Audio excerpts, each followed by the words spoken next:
Guys game update হওয়ার পরে কিন্তু অনেকের অনেক ধরনের সমস্যা করতেছে, বাট সবার কমন যে সমস্যাটা সেটা কিন্তু এই যে ফায়ার করার পরে গেম দাঁড়িয়ে যাওয়া।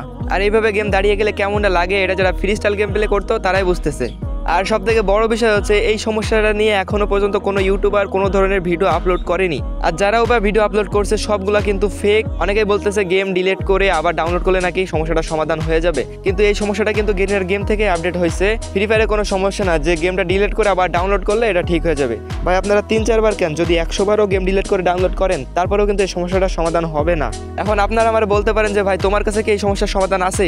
না ভাই, আমার কাছে এই সমস্যাটার সমাধান নাই, বাট আমার কাছে এমন একটা টিপস আছে যেটা ইউজ করলে আপনাদের গেমে এই সমস্যাটা আর করবে না।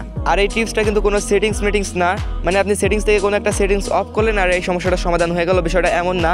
এই টিপসটা ইউজ করার জন্য আপনাদের গেম প্লেতে একটু পরিবর্তন নিয়ে আসতে হবে। দেখেন আমি এখানে এনিমিটার উপর কেমনে ফায়ার করি, মানে এনিমিটার উপর ফায়ার করার পরে আপনাদের ফায়ার বাটন থেকে বিন্দু পরিমাণ সময়ের জন্য ফিঙ্গারটা উঠায় নিতে হবে।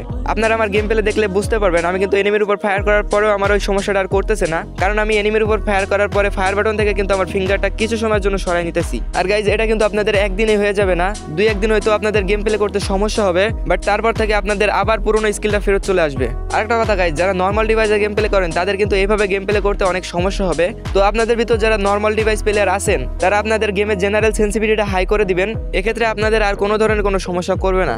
তো গাইজ আজকের ভিডিওটা এই পর্যন্তই, আপনারা সবাই ভালো থাকেন। আর ভিডিওটা যদি আপনাদের একটু উপকারে আসে তো আপনাদের এই ছোট ভাইয়ের মন থেকে একটু ভালোবাসা দিন।